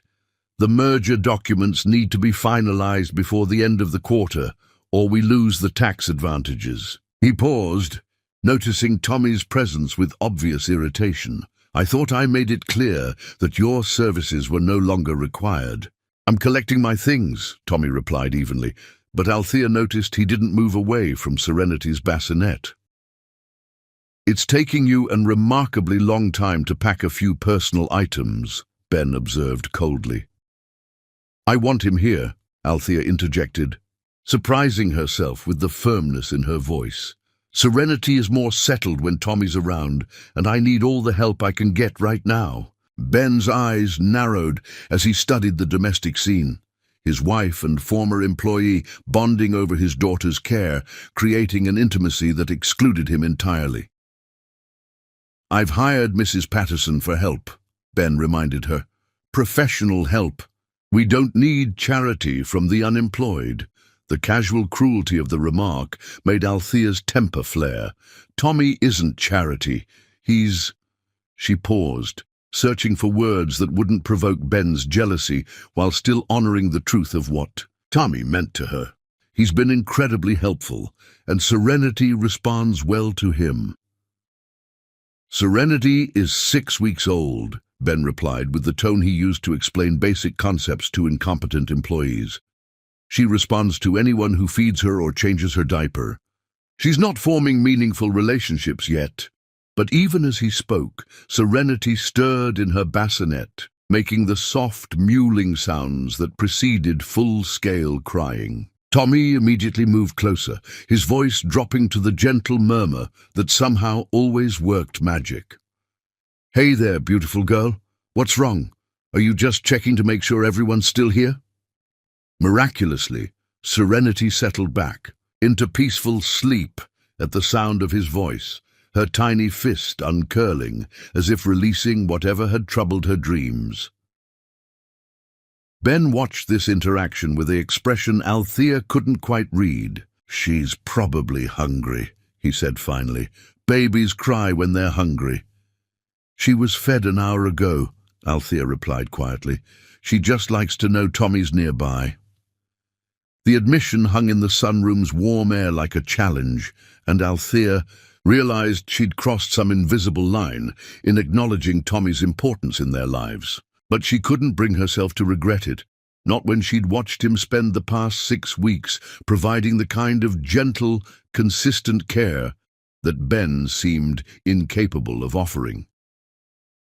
"Well," Ben said after a long moment, his voice carefully controlled, "I suppose if it helps you recover faster, I can tolerate his presence for a little while longer. But this arrangement is temporary, Althea. Once you're back on your feet, we'll need to establish more appropriate boundaries." The threat was subtle but unmistakable, and Althea felt a chill that had nothing to do with the weather. Ben was already planning to remove Tommy from their lives, to eliminate the one person who had shown genuine care for her and Serenity. That evening, after Ben had left for a business dinner and Mrs. Patterson had retired to her room, Althea found herself alone, with Tommy and Serenity in the quiet luxury of the penthouse. The baby was having one of her fussy periods, refusing to settle despite being fed, changed, and burped. Althea walked the living room in careful circles, bouncing gently and singing soft lullabies that seemed to have no effect. "Here," Tommy said quietly, extending his arms. "Let me try." Althea hesitated for only a moment before transferring Serenity to Tommy's capable hands. The change was immediate and almost magical. The baby's crying ceased, her tiny body relaxing into the security of his embrace. "How do you do that?" Althea asked, sinking onto the sofa with exhausted gratitude. "Practice," Tommy replied, settling beside her with Serenity cradled against his chest. "I helped raise Willow after our parents died. She was only 6 months old when I got out of the military, and she went through a phase where she'd only settle for me." The casual revelation hit Althea like a physical blow. "Tommy, I had no idea. You raised your sister?" "Someone had to." His smile was sad but determined. "Our grandmother helped, but she was already elderly. Willow needed stability, consistency. She needed to know that someone would always be there for her." Althea watched him gentle her daughter into peaceful sleep, this man who had sacrificed his youth to raise an orphaned baby, who now worked dangerous jobs to pay for his sister's medical care, who had risked everything to protect a woman and child who weren't even his family. "You're incredible," she whispered, the words escaping before she could stop them. Tommy's eyes met hers over Serenity's sleeping form, and for a moment the careful boundaries they'd maintained dissolved completely. "So are you," he replied softly. "The way you love her, the way you protect her even when you're exhausted. Serenity is lucky to have you as her mother." "She's lucky to have you, too," Althea said, her voice thick with emotion she couldn't fully contain. "I don't know what I would have done these past weeks without your help." "You would have figured it out," Tommy assured her. "But I'm glad I could be here. I'm glad I could help." They sat in comfortable silence as Serenity slept contentedly between them, creating a tableau of domestic contentment that felt more real than any of the expensive trappings surrounding them. This was what family felt like, Althea realized. Not the cold perfection Ben demanded, but this warm, supportive presence that asked for nothing and gave everything. Tommy? Her voice was barely above a whisper. Yes, when Ben fires you permanently, and we both know he will, what will you do? About Willow's treatments, I mean. Tommy's expression grew carefully neutral. I'll figure something out. I always do. But Althea could see the worry he was trying to hide, the calculation of medical bills against diminishing savings, the terrible mathematics of love measured against financial reality. There has to be something I can do, she said desperately. Some way I can help. You've done enough, Tommy replied firmly. More than enough. You've let me be part of this, part of Serenity's first weeks. That's a gift I can never repay. As Serenity stirred in her sleep, making the soft sounds that preceded waking, Althea found herself making a decision that would change everything. I want you to stay, she said quietly. Not just tonight, not just until Ben gets tired of fighting about it. I want you to be part of our lives, part of Serenity's life. Tommy's breath caught. Althea, you don't understand what you're saying. The complications that would create, the danger. I understand perfectly, she interrupted, her voice gaining strength. I understand that my daughter deserves to grow up knowing what real love looks like. I understand that I deserve better than a man who leaves me in storms and treats our child like an inconvenience. And I understand that sometimes the most important family isn't the one you're born into, but the one you choose. The words hung between them like a bridge spanning an impossible distance, and Althea realized she'd just declared war on everything Ben thought he controlled. But as she watched Tommy's expression transform from concern to hope to something that looked remarkably like love, she knew she'd finally found the courage to fight for what mattered. Outside the penthouse windows, the city sparkled with millions of lights, each one representing a life, a choice, a chance for happiness. And inside, 3 hearts beat in careful rhythm, creating a new definition of family that had nothing to do with law or money or obligation, and everything to do with the quiet miracle of choosing to love. Chapter 9. The Final Storm. The most dangerous predators are those who smile while they sharpen their claws. The morning arrived with deceptive peace, sunlight streaming through the penthouse windows like a blessing as Althea fed Serenity her breakfast bottle. At 8 weeks old, her daughter had developed a personality that was both determined and gentle. She knew what she wanted and made her needs known, but she also possessed an almost supernatural ability to sense the emotions of those around. Her settling into calmness when others were calm, growing fussy when tension filled the air. Today, Serenity seemed unusually alert, her dark eyes tracking movement with the intense focus of someone much older than her few weeks of life. It was as if she sensed that something important was about to happen, though Althea couldn't have said what gave her that impression. Ben had been unusually pleasant all week, almost jovial in a way that set Althea's nerves on edge. He'd brought her flowers on Tuesday, expensive white roses that looked beautiful but had no scent, and had even complimented her recovery, noting that she'd bounced back remarkably well from childbirth. The praise felt wrong somehow, calculated rather than genuine, but Althea had accepted it with the careful grace that had become second nature during their marriage. Tommy arrived at his usual time, ostensibly to continue the increasingly elaborate process of collecting his personal belongings from the security office. Ben had stopped commenting on his presence, which should have been reassuring, but instead felt ominous, like the eye of a hurricane where everything seems calm before the Destruction resumes. "Good morning, beautiful girls," Tommy said softly as he entered the sunroom where Althea was feeding Serenity. The baby immediately turned toward his voice, her entire face lighting up with what could only be described as joy. "She knows your voice," Althea observed, warmth flooding her chest as she watched her daughter's reaction to Tommy's presence. "Look how excited she gets when you arrive." Tommy settled into the chair beside them, his expression soft with affection as he watched Serenity enthusiastically attack her bottle. Smart girl, she knows who her people are.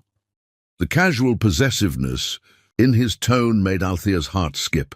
Over the past weeks, they'd grown into an easy domestic rhythm that felt more natural than anything she'd experienced with Ben. Tommy knew Serenity's schedule by heart, could read her moods with supernatural accuracy, and seemed to anticipate both mother and baby's needs with intuitive precision. "Tommy," Althea began, then paused as footsteps approached. But it wasn't Ben's confident stride. These were softer, more hesitant. Mrs. Patterson appeared in the doorway, her usually composed expression troubled. "Mrs. Shelton, I'm sorry to interrupt, but I need to speak with you privately." Something in the older woman's tone set off alarm bells in Althea's mind. Mrs. Patterson had been nothing but professional and kind during her employment, but now she looked uncomfortable, almost guilty. "Of course," Althea replied, transferring Serenity to Tommy's waiting arms. "What is it?" Mrs. Patterson glanced nervously at Tommy, then back at Althea. "Perhaps we could speak in the nursery." The walk down the hallway felt endless, dread building in Althea's chest like storm clouds gathering on the horizon. Mrs. Patterson closed the nursery door behind them and turned to face Althea with obvious reluctance. "I'm giving my notice," she said without preamble. "I'll be leaving at the end of the week." Althea blinked in surprise. "Has something happened? If there's a problem with your salary or duties—" "No, ma'am. Nothing like that." Mrs. Patterson twisted her hands together, clearly struggling with whatever she needed to say. "Mrs. Shelton, I need to tell you something, and I pray you'll forgive me for not speaking up sooner." The older woman's distress was palpable, and Althea felt ice beginning to form in her veins. "What is it?" "Your husband has been recording your conversations with Mr. Paul," Mrs. Patterson said in a rush, as if the words burned her tongue. "He installed listening devices throughout the penthouse while you were in the hospital. He's been documenting every interaction, every moment of closeness between you and that young man." The revelation hit Althea like a physical blow, leaving her gasping and lightheaded. "Recording us." "I saw him installing the equipment," Mrs. Patterson continued, tears beginning to flow down her cheeks. "I should have warned you immediately, but he threatened my job, my references. My husband is ill, Mrs. Shelton, and we need my income for his medical care. But I can't stand by and watch what he's planning." "What's he planning?" Althea's voice came out as barely a whisper. Mrs. Patterson's face crumpled. "He's building a case for custody. He has recordings of you saying you want Mr. Paul to be part of Serenity's life.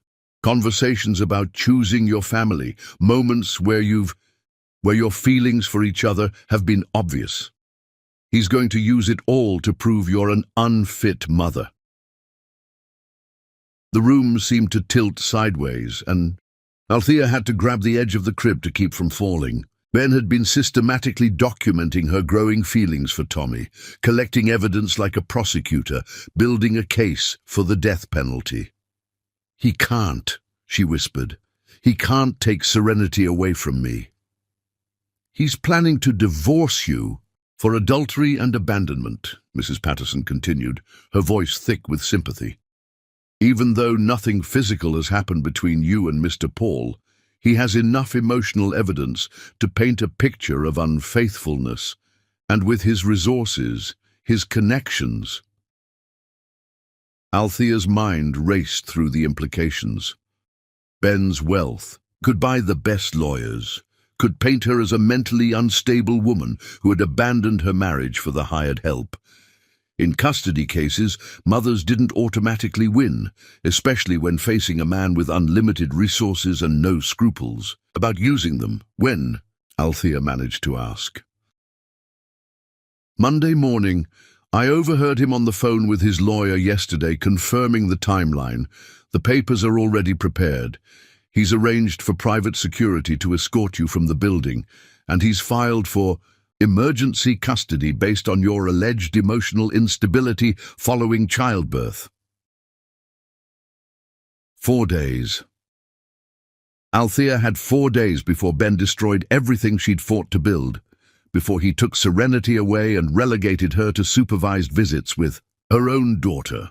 Mrs. Patterson, Althea said, surprising herself with the steadiness of her voice. Thank you for telling me. I know what it cost you. The older woman nodded, wiping her tears. That baby deserves better than to be used as a weapon, and you deserve the chance to protect yourself. As Mrs. Patterson left the nursery, Althea stood alone among the white walls and sterile perfection that Ben's mother had insisted upon, her mind racing through possibilities and obstacles. She had no money of her own, no resources beyond Ben's control, no legal standing to fight what was coming. But she had something Ben didn't understand. She had Tommy's unwavering loyalty, and she had a mother's desperate love for her child. When she returned to the sunroom, Tommy immediately sensed her distress. Serenity, feeding peacefully in his arms, seemed to pick up on the tension as well, her dark eyes growing alert and worried. "What's wrong?" Tommy asked quietly. Althea looked at him, holding her daughter. This man who had risked everything to protect them, who had given them both more love in 8 weeks than Ben had offered in 3 years of marriage. She thought about the recordings Ben had made, the evidence he'd collected of their growing feelings for each other, the trap he'd so carefully constructed. And she realized that sometimes love required the ultimate courage, the willingness to risk everything for the chance at real happiness. "Tommy," she said, her voice steady despite the magnitude of what she was about to propose. "How do you feel about taking a very dangerous gamble on the future?" His eyes met hers across the sunroom, and she saw understanding dawn in their depths. Whatever was coming, they would face it together. The war for Serenity's future was about to begin, and Althea finally understood that some battles were worth any cost, any sacrifice, any risk. Outside the penthouse windows, storm clouds were gathering again, but this time Althea wasn't afraid of the lightning. Chapter 10. Love conquers all. True love doesn't just endure the storm, it learns to dance in the rain. The revelation of Ben's surveillance should have felt like defeat, but as Althea sat in the sunroom with Tommy and Serenity, she experienced something unexpected: clarity. For the first time in her marriage, she understood exactly what she was fighting for and exactly what she was willing to sacrifice to get it. "We need to leave," she said quietly, watching Serenity sleep peacefully in Tommy's arms. "All of us, tonight." Tommy's expression grew carefully neutral. "Althea, if you run, Ben will use it against you in court. He'll claim you're unstable, that you've kidnapped his daughter." "He's going to claim that anyway," Althea interrupted. "Mrs. Patterson heard him talking to his lawyers. The custody papers are already prepared. By Monday morning, Serenity will be in his sole custody, and I'll be fighting for supervised visits with my own daughter." The weight of Ben's calculated cruelty settled between them like a toxic cloud. Tommy's jaw tightened as he processed the implications, his protective instincts warring with his understanding of legal realities. "There has to be another way," he said finally. "Some legal recourse. With what money? What lawyers? What evidence?" Althea's voice remained calm, but her eyes blazed with determination. Ben controls everything. My bank accounts, my credit cards, even my medical records. He's been planning this for weeks, maybe months. The only advantage we have is that we know what's coming. Serenity stirred in Tommy's arms, making the soft, mewling sounds that meant she was waking up. As her dark eyes opened and focused on the adults above her, Althea felt a surge of fierce protectiveness that burned away any remaining doubt. "I won't let him use her as a weapon," she said firmly, "and I won't let him destroy what we've built together." Tommy's eyes met hers across their sleeping daughter, because that's what Serenity had become in all the ways that mattered, theirs. "Where would we go?" "I have an idea," Althea replied. "But first, there's something you need to know about me, something I've never told anyone, not even Ben." Tommy waited with the patience that had become one of his most endearing qualities, ready to listen, without judgment, whatever she needed to confess. "My grandmother didn't just raise me," Althea began. "She left me something when she died, a trust fund that Ben doesn't know about, set up by my grandfather before I was born. It's not enormous, but it's enough to disappear with if we're smart about it." Hope flickered in Tommy's expression, followed immediately by concern. "If Ben doesn't know about it?" "He doesn't know because I never told him," Althea admitted. "It was the one thing I kept for myself, the one piece of independence I couldn't bring myself to surrender. I've been sending the statements to a post office box, using an old friend's address for contact information." Tommy's smile was soft with understanding rather than judgment. "Smart woman." "My friend Sage still lives in Harlem," Althea continued. "She's an artist too, runs a small gallery and teaches art classes to kids. She's been telling me for years that I always have a place there if I need it, and your trust fund would be enough to start over, yes. To rent a small apartment, buy basic necessities, maybe even set up a little studio where I could paint again." Althea's voice grew stronger with each word. "It wouldn't be luxury, but it would be freedom." Tommy looked down at Serenity, who had begun making the happy gurgling sounds that meant she was fully awake and content. "What about Willow's medical bills? If I disappear with you, I lose any chance of finding another security job with references." Althea had been expecting this question, had been planning her answer since Mrs. Patterson's revelation. "The trust fund is bigger than I said," she admitted. "My grandfather was careful with investments. There's enough to cover Willow's treatments and our living expenses while we figure out the future." The offer hung between them, like a bridge spanning an impossible distance. Tommy could continue his current life, struggling to find work, fighting to pay for his sister's care, watching the woman he loved from a careful distance. Or he could take a leap of faith into an uncertain future with the people who had become his chosen family. "Ben will come after us," Tommy warned. "He has resources, connections. He won't just let this go." "I know." Althea's voice was steady, but her heart raced with the magnitude of what she was proposing. "But I'd rather fight him from a position of love than surrender from a position of fear." Tommy stood slowly, cradling Serenity against his chest as he walked to the window overlooking the city. For long minutes he was silent, weighing options and consequences with the precision that had kept him alive through military combat and dangerous security assignments. Althea watched his profile, seeing the war between hope and caution playing out in the set of his shoulders. She understood the magnitude of what she was asking. Tommy would be walking away from any chance of legitimate employment in security. He'd be risking prosecution for kidnapping charges if Ben chose to frame their departure that way. Most importantly, he'd be trusting her completely with his and Willow's future. Finally, he turned back to Althea, his expression resolved but grave. What do you need me to do?" The next several hours passed in a blur of meticulous preparation and whispered conversations. While Ben attended his evening business dinner, they moved with the precision of a military operation.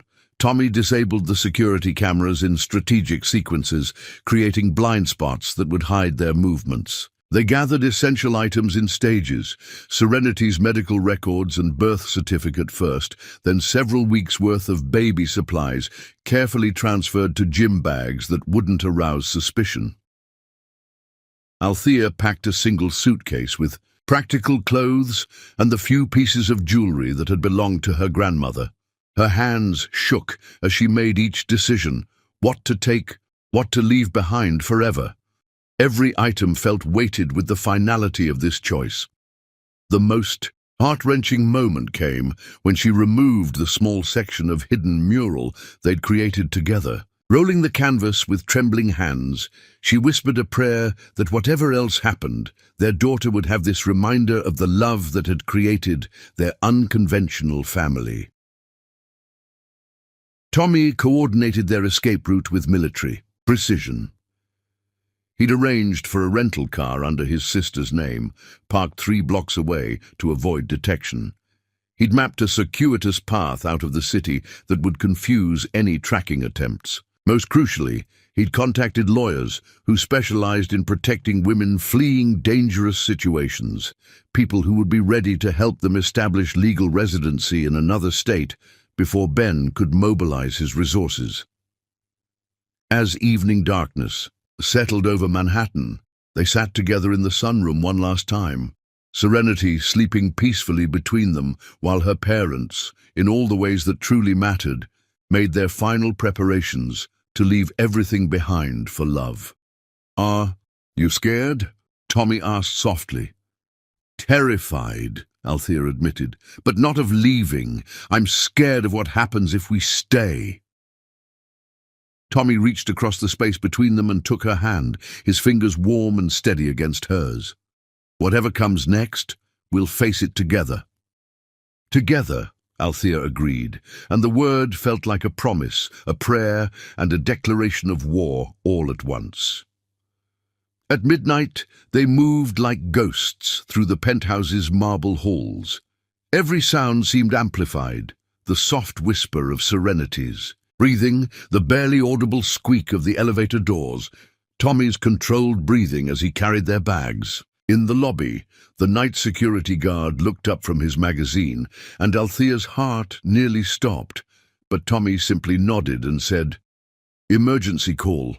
Mrs. Shelton's mother took ill."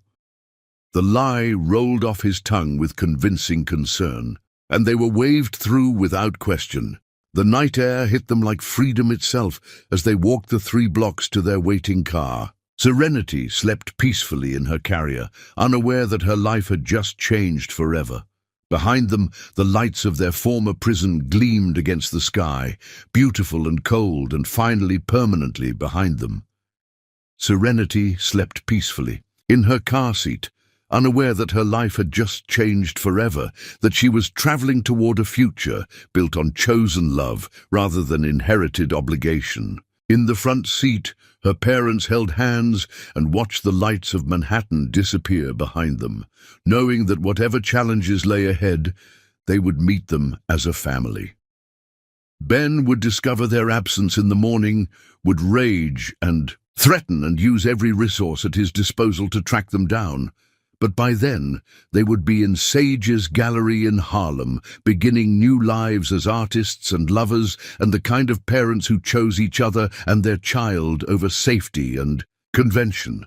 The love that had bloomed in stolen moments and secret gardens would finally have room to grow in the light.